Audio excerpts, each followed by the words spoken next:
Vous êtes tout à l'aise, là? Vous êtes confortable avec vos micros? Ouais. Oh Je trouve que je parle très fort parce que ma voix porte.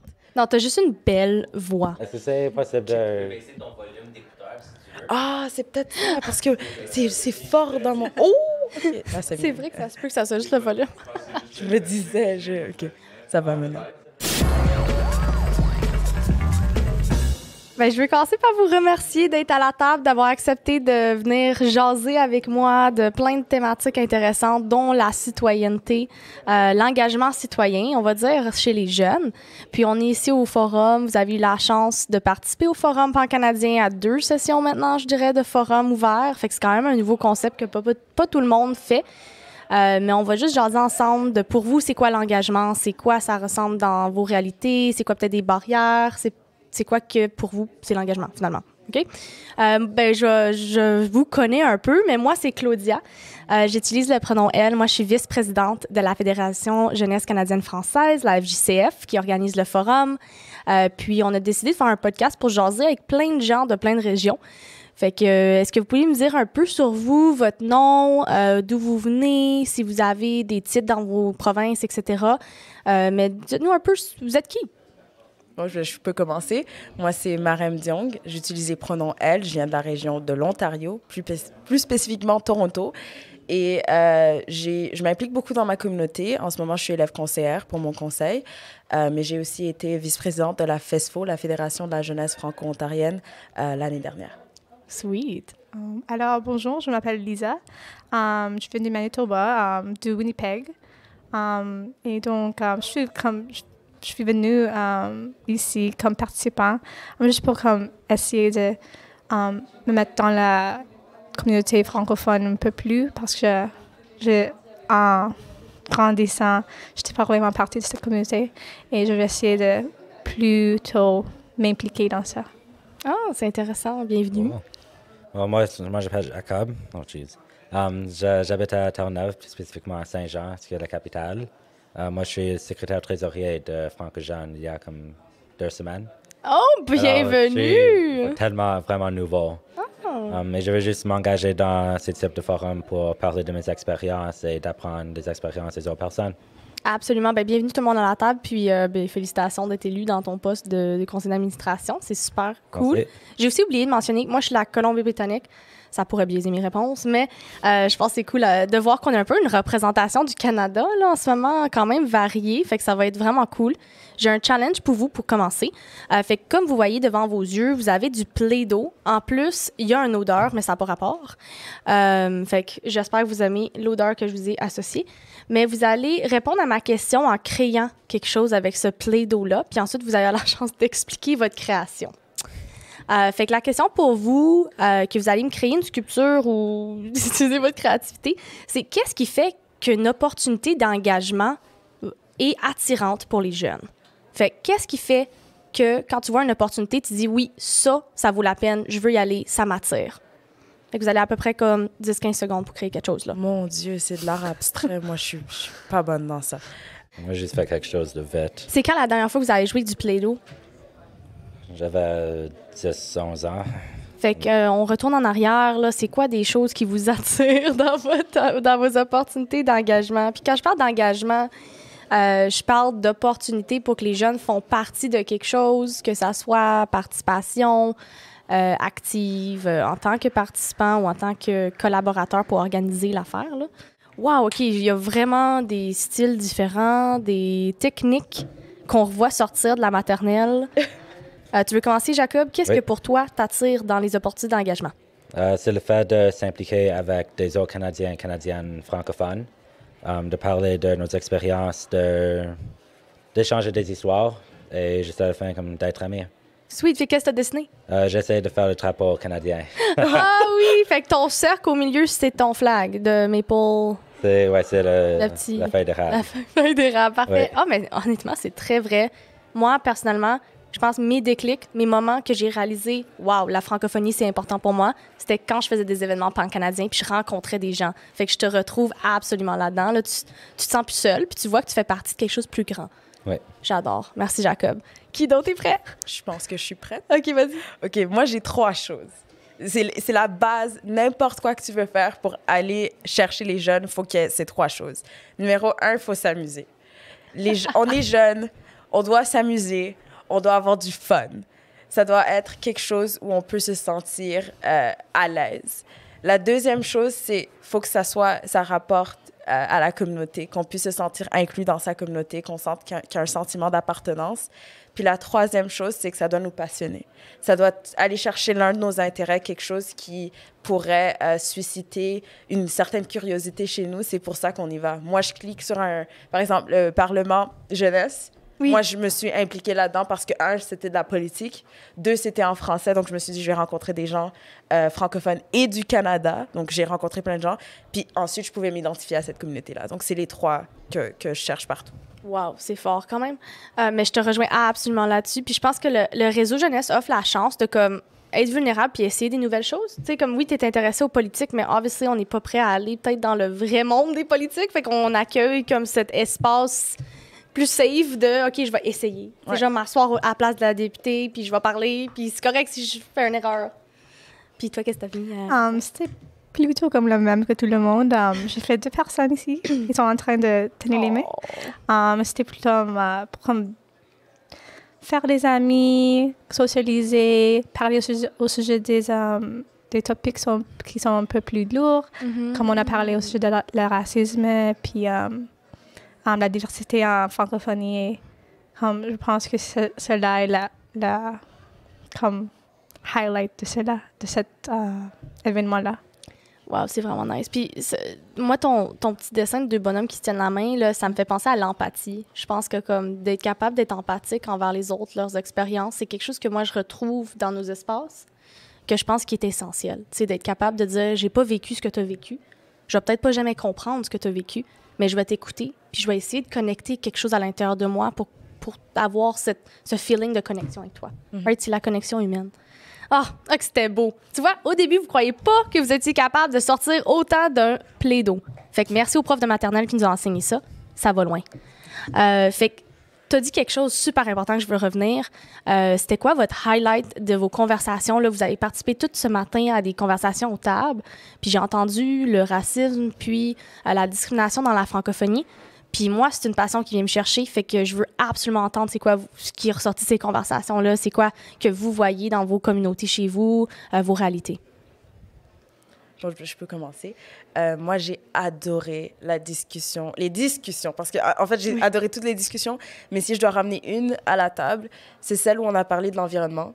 Et là, on a développé sur la responsabilité qu'on met sur chaque différent pays, sur les divers individus, alors que la contribution qu'on apporte à l'environnement et au changement climatique, c'est complètement différent. Est-ce que les pays sous-développés devraient avoir à mettre autant alors qu'ils ne contribuent même pas à la moitié de ce que font les pays plus riches, plus développés? Oui, absolument. Ça, c'est un vraiment bon point.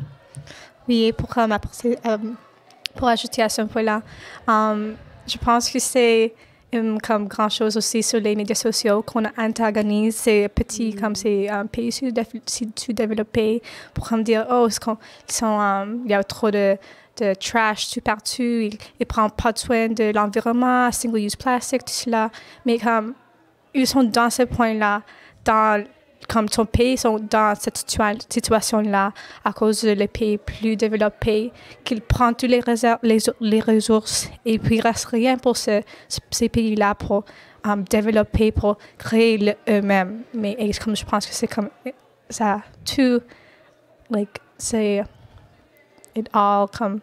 C'est tout interlié. Oui, c'est tout relié avec le racisme, puis comme juste que les pays plus riches restent riches et les pays plus pauvres restent pauvres. Oui, fait que vous avez évidemment parlé de comme enjeux mondiaux, on va dire, d'enjeux sociaux qui sont très importants.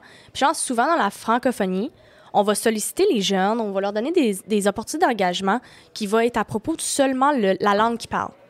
Puis on est comme, OK, oui, je suis francophone, mais aussi je suis jeune, je suis une femme, tu sais. Je suis peut-être une personne de couleur. Je suis peut-être quelqu'un qui a une identité et orientation de genre qui est, tu sais, hors de cisgenre et hétérosexuel. Fait comme on a plein d'identités dans notre dans notre vie. Puis souvent, on focus juste sur la francophonie, mais il y a tellement de plus on vaut plus que ça. On a plein d'autres réalités dont on peut faire face, on peut lutter. Fait que j'adore entendre que c'était une conversation qui est ressortie pour vous. Puis qu'est-ce que vous avez entendu un petit peu sur l'inclusion dans la francophonie ou les espaces dans la francophonie? Est-ce qu'il y a un manque de quelque chose? Est-ce qu'il y a des barrières dans les opportunités d'engagement qui existent pour les jeunes? Moi, je trouve que dans beaucoup d'instances où on dit, OK, il y a une conférence d'environnement, on veut un jeune. Est-ce qu'ils prennent les jeunes qu'on prend tout le temps? Est-ce qu'on va chercher des jeunes experts dans cette moyenne-là? Est-ce qu'il y a-t-il des enjeux qui ressortent quand je vous parle de ça? J'aime que tu aies dit ça. Est-ce que tu veux parler en premier? Oui, je peux commencer. Le plus grand problème dans notre école, c'est le fait que les gens sont capables de parler en français, mais ne font pas l'effort. Et ça crée beaucoup de conflits comme personnels dans nous, parce qu'on veut parler, communiquer en français, mais quand on dit comme bonjour à quelqu'un, il répond avec oh, how is it going? Ça crée un conflit. Donc, on ne sait pas si on devrait continuer en français et juste comme il répond en anglais, ou on doit comme changer. C'est comme un malaise de... Ouais. Hey, like, j'aime le français, mais je veux pas être comme that kid qui est comme en français. Non, ça, c'était tellement moi quand j'étais petite. Ce que tu as dit, ça m'a rappelé 2 points. Le 1, c'est exactement ça. Quand on parle à la table puis qu'on est tous francophones, on a tendance à tous centraliser sur le français puis à oublier les autres enjeux. Mais quand on parle de l'environnement, par exemple, la communauté francophone, elle est tellement diverse. Et les gens qui viennent qui font partie de cette communauté-là et qui viennent d'autres pays comme le Sénégal, comme la Somalie, d'autres pays, mais vraiment, c'est eux qui apportent cette perspective-là, qui apportent ces autres idées-là et qui permettent, en fait, de mettre toute cette diversité-là à la table avec le français comme point commun. Donc, on oublie souvent que le français nous permet de vraiment aller chercher d'autres informations pour des sujets comme l'environnement, comme la santé mentale. Et on oublie très souvent ça, puis on se focus sur l'insécurité linguistique. Mais ça aussi, c'est très important parce qu'il a parlé de ça tout de suite, comme l'insécurité linguistique, soit de parler anglais, puis pas d'être confortable de parler français parce qu'on ne veut pas se faire juger par son accent, ou à l'opposé, comme moi, je parlais très bien le français, et donc c'était ma première langue, mais dès que tu arrives à l'école, le français, c'est pas cool. Et donc, pour t'intégrer à ton groupe, il faut que tu oublies le fait que tu es francophone et que tu parles anglais, que tu arrêtes de t'exprimer en français autour de tes amis parce que tu veux te sentir accepté par eux. Et le français, pour eux, c'est quelque chose que les enseignants forcent, qu'il ne faut pas accepter en groupe tant qu'on n'a pas cette obligation-là de le faire en classe. Fait que je pense pas qu'on est seul dans l'expérience de ce que tu viens juste de décrire très, très bien. C'est pas que j'aime pas le français, c'est que c'était toujours dans ma classe, c'était obligatoire. Il y a comme un peu l'énergie négative quand on est à l'école là-dessus de comme parle français. Là, t'es comme, tu sais, quand tu dis à quelqu'un de parler quand tu dis à quelqu'un de quoi faire, puis ils sont au secondaire, ils vont se rebeller. Ils vont pas le faire. Ouais. Right? C'est comme la pire façon de vendre le français. Fais-le! Non! Qu'est-ce que je devais faire? Mais je le fais pas parce que tu m'as dit de le faire. Fait que je pense que c'est comme vraiment pas la philosophie qu'on veut dans nos événements jeunesse. Fait que c'est quoi les changements qu'on pourrait faire pour comme changer ça dans les écoles? Faire que le français, c'est pas une imposition, c'est pas quelque chose de négatif, mais comment est-ce qu'on fait réaliser? Qu'est-ce qui a fait que vous autres, vous avez réalisé que c'était comme peut-être cool? Moi, j'ai trouvé, parce que je suis un étudiant de l'immersion, mais maintenant, je fais partie d'une école, d'une université francophone maintenant. Sweet. Où ça? Université de Saint-Boniface, à Winnipeg. Oui. Et j'ai trouvé que lorsque j'ai commencé, quand j'ai commencé l'immersion en maternelle, c'était plutôt à cause que mes parents m'ont forcé de faire ce programme-là parce qu'il y a plus d'opportunités lorsque vous parlez deux langues. Mais j'ai trouvé que lorsque j'ai fait le programme et j'ai participé aux activités comme ça, j'ai participé à l'activité d'Explore en secondaire où j'ai eu la chance de vivre au Québec aussi et parler avec les gens qui aiment le français aussi, que j'aime le français aussi. Fait que ce que j'entends, c'est l'échange, d'explorer les différentes places, d'apprendre que d'autres gens dans ta réalité, c'est ça qui t'a fait réaliser que c'était pas juste un livre de Becherel. Ouais. OK. Fait que oui. Fait que les opportunités jeunesse ont fait un changement chez toi. Est-ce que les autres, ça vous retrouve? C'est exactement ça. Je m'identifiais pas au terme franco-ontarien jusqu'à ce que je rencontre des franco-ontariens comme moi, des gens qui parlaient français, qui étaient fiers de parler français, puis que j'ai des activités incroyables dans la langue française. Puis toi, Jacob? Ouais. Pour moi, c'était comme quand j'ai rencontré une certaine personne. Vous connaissez Mathieu Gingras, peut-être, de Français pour l'avenir? Oui. Oui, quand j'ai participé à mon premier comme Français pour l'avenir à Saint-Jean, et je l'ai vu comme avec son énergie, comme Yes. vraiment comme... Contagieuse. Oui, comme ça, c'est ce qui m'a donné comme l'inspiration de commencer à m'impliquer plus dans les genres d'activités essentiellement de francophonie. Oh mon Dieu, je pense que tu soulignes tellement quelque chose d'important, de voir des gens qui nous ressemblent, de se sentir représentés dans les espaces francophones, puis inspirés par ceux qui redonnent ce qu'ils ont eu. Parce que moi, dans ma vie, je pense... Dans ma vie, mon Dieu, je suis pas si vieille, là.